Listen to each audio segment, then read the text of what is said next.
39টি, কিন্তু আসলে না, ব্যঞ্জন ধ্বনি না, ব্যঞ্জন বর্ণ 39টি।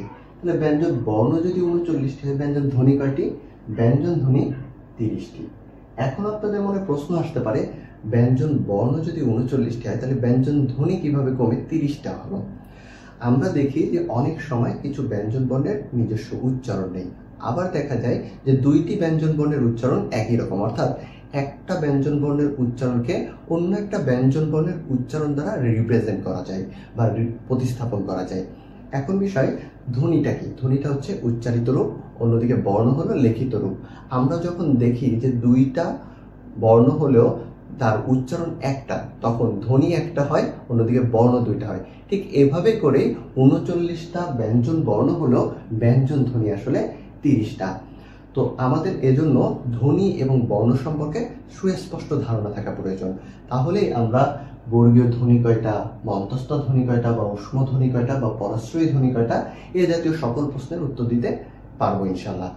তো ভিউয়ার্স, আমাদের আজকের এই ভিডিওটি আপনাদেরকে এই জাতীয় সকল প্রশ্নের উত্তর দিতে সর্বোচ্চ সহযোগিতা করবে ইনশাল্লাহ।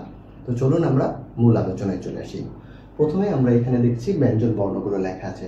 ব্যঞ্জন বর্ণ 39টা, কিন্তু এইখানে আপনি গুণে দেখেন, প্রথমে 25টা ক থেকে ম পর্যন্ত বর্গীয় বর্ণ, অন্তস্থ বর্ণ 4টা, উষ্ম বর্ণ 4টা, 25 আর 8 33, এইখানে আছে 4টা 37 এবং এই 3টা 40টা। তাহলে আমরা জানি ব্যঞ্জন বর্ণ 39টা, কিন্তু এইখানে লেখা হয়েছে 40টা। একটা কিভাবে বাড়লো? একটা বাড়ার কারণ হচ্ছে এই যে বটা, এটা হচ্ছে বর্গীয় ব, এখানে অন্তস্থ বও আরেকটা লেখা আছে, অর্থাৎ বটা ডাবল লেখা আছে বলে এখানে 40টা বর্ণ দেখা যাচ্ছে। আসলে বর্ণ কয়টা? বর্ণ 39টা।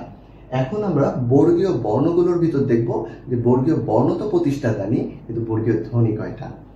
প্রথমত আমরা যদি ইয়র দিকে একটু তাকাই, ইয় বর্ণটাকে আমরা অ দিয়ে রিপ্রেজেন্ট করতে পারি। যেমন আমরা একটা উদাহরণ দেখি, মিয়া বানান লিখলাম। এই যে মিয়া বানানটা লিখলাম, এইটাকে আমরা আবার এইভাবেও লিখতে পারি। তাহলে আমরা দেখছি ইয় এর পরিবর্তে অ দিয়ে প্রতিস্থাপন করা হয়েছে, অর্থাৎ ইয়র জায়গায় অ, এবং অ এর উপর একটা চন্দ্রবিন্দু দেওয়ার কারণ হলো ইয়টা যেহেতু নাসিক্য বর্ণ এবং নাসিক্য উচ্চারণের জন্য এর উপর চন্দ্রবিন্দু দেওয়া হয়েছে। তাহলে ইয় বর্ণ থাকলেও এর উচ্চারণ কিন্তু নেই, এর উচ্চারণ অ দিয়ে রিপ্রেজেন্ট করা যাচ্ছে। এই কারণে ইয়টা কোনো ধ্বনি না, এটা একটা বর্ণ। সুতরাং ধ্বনি হিসেবে আমরা ইয়কে বাদ দিচ্ছি। এবার দেখেন মূর্ধন্য এবং দন্তন্য। আমরা জানি মূর্ধন্য ব্যবহার হয় কোথায়? মূর্ধন্য ব্যবহার হয় তৎসম বা সংস্কৃত শব্দের ক্ষেত্রে, অন্যদিকে দন্তন্য ব্যবহৃত হয় অন্যান্য শব্দের ক্ষেত্রে। তাহলে মূর্ধন্য এবং দন্তন্য দুইটার উচ্চারণও কিন্তু একই। যেহেতু দুইটার উচ্চারণই একই, মূর্ধন্যর উচ্চারণটাকে দন্তন্য দিয়ে রিপ্রেজেন্ট করা যায়, অর্থাৎ এটার পরিবর্তে এই দন্তন্য উচ্চারণ হিসেবে ব্যবহৃত হয়। সুতরাং দন্তন্যটা ধ্বনি এবং বর্ণ দুইটা হিসেবে ব্যবহৃত হলেও মূর্ধন্য শুধুমাত্র বর্ণ হিসেবে ব্যবহৃত হচ্ছে, তাই মূর্ধন্যটাকে ধ্বনি হিসেবে কাউন্ট করা যাবে না। ওকে, তাহলে এই যে 25টা বর্ণ ক থেকে ম পর্যন্ত, আমরা জানি যে ক থেকে ম পর্যন্ত এই 25টা বর্ণকে আমরা বলি বর্গীয় বর্ণ। কয়টা বর্ণ? 25টা বর্ণ। কিন্তু এর ভিতর যে দুইটা বর্ণ ইয় এবং মূর্ধন্য, এদের কোনো উচ্চারণ না থাকার কারণে আমরা যদি প্রশ্ন করি যে বর্গীয় ধ্বনি কয়টা, তখন কিন্তু দুইটা বাদ যাচ্ছে। তাহলে বর্গীয় ধ্বনি হবে কয়টি? বর্গীয় ধ্বনি হবে 23টি। ওকে, এবার আমরা চলে আসি নিচের দিকে। অন্তর্জ, র, ল, ব, এই যে চারটা, এই চারটা বর্ণকে আমরা বলি অন্তস্থ বর্ণ।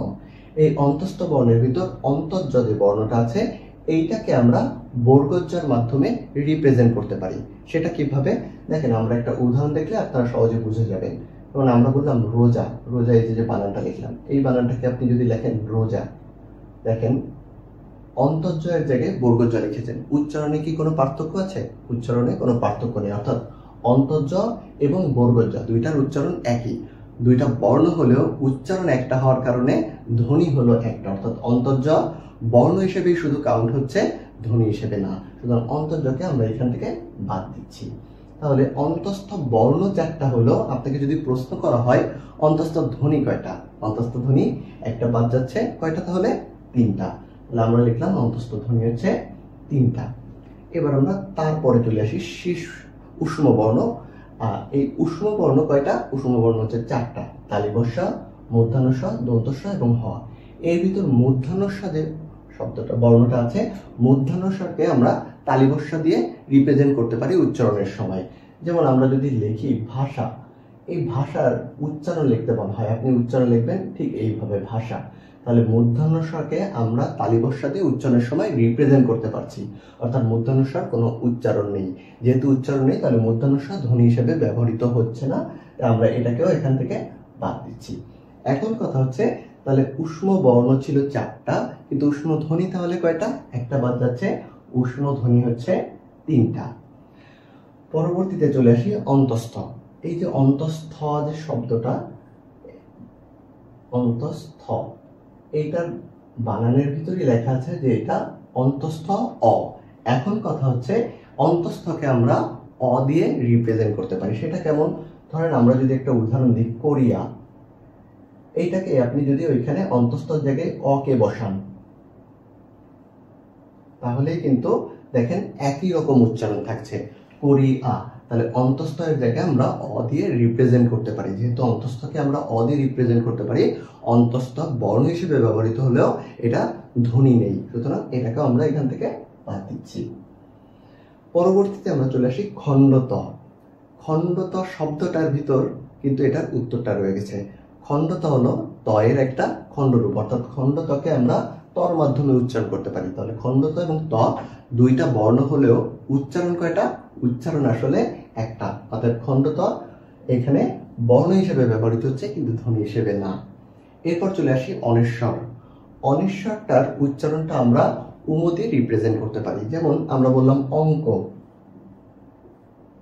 ঠিক এই অঙ্কটাকে আপনি লিখতে পারবেন এইভাবে অঙ্ক।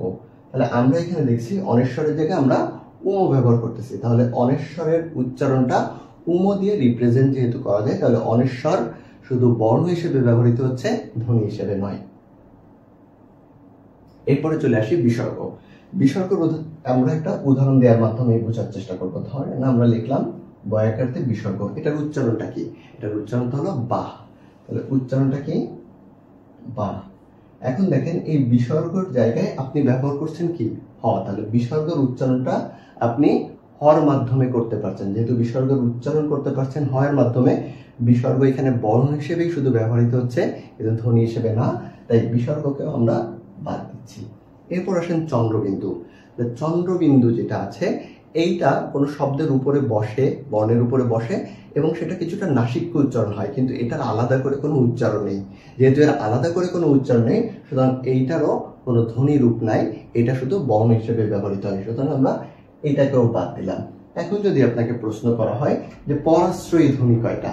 পরাশ্রয়ী ধ্বনি একটাও না, কারণ আমরা পরাশ্রয়ী যে 3টা বর্ণ দেখেছিলাম, 3টা বর্ণের একটারও কোনো উচ্চারণ না থাকার কারণে এটা আমরা লিখতে পারছি না। এখানে দেখা গেছে যে 2টা অন্য বর্ণ দ্বারা উচ্চারণকে রিপ্রেজেন্ট করা যায় এবং আরেকটা কোনো উচ্চারণ নেই, সুতরাং এই 3টা বর্ণের একটারও কোনো ধ্বনি নেই, অর্থাৎ পরাশ্রয়ী ধ্বনি উত্তর কি হবে?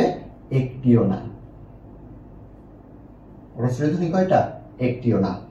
এখন আমরা একটু গুণে দেখি। দেখেন ইয় মূর্ধন্য কয়টা? 2টা, একটা, 3টা, 4টা, 5টা, 6টা এবং এই 3টা, তাহলে 9টা। 9টা যে বর্ণকে আমরা বাদ দিলাম, এই 9টা বর্ণ হচ্ছে ধ্বনি হিসেবে ব্যবহৃত হয় না, এটা শুধু বর্ণ হিসেবে ব্যবহৃত হয়। তাহলে 39 থেকে 9 বিয়োগ করলে আমাদের ব্যঞ্জন ধ্বনি কয়টা হয়? ব্যঞ্জন ধ্বনি হয় 30টি। ওকে, আমরা তাহলে মনে হয় আজকের ক্লাসের মাধ্যমে এটা বুঝতে পেরেছি, ব্যঞ্জন বর্ণ যে 39টা এবং ব্যঞ্জন ধ্বনি কোনগুলো সেগুলো আমরা বুঝতে পেরেছি। এবং ব্যঞ্জন ধ্বনি কিভাবে হয়? যখন আমরা একটা বর্ণের উচ্চারণকে অন্য একটা বর্ণ দ্বারা রিপ্রেজেন্ট করতে পারি, বা কোনো বর্ণের যখন উচ্চারণ থাকে না, তখন সেগুলো হচ্ছে ব্যঞ্জন শুধু বর্ণ হিসেবে ব্যবহৃত হচ্ছে, কিন্তু ধ্বনি হিসেবে ব্যবহৃত হচ্ছে না।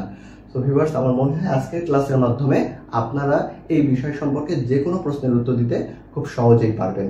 তো আমাদের ভিডিও ভালো লাগলে আপনারা আমাদের চ্যানেলটি সাবস্ক্রাইব করুন, ভিডিও লাইক দিবেন, কমেন্ট করবেন এবং আপনাদের যে কোনো মতামত কমেন্টের মাধ্যমে জানাবেন। আসসালামু আলাইকুম।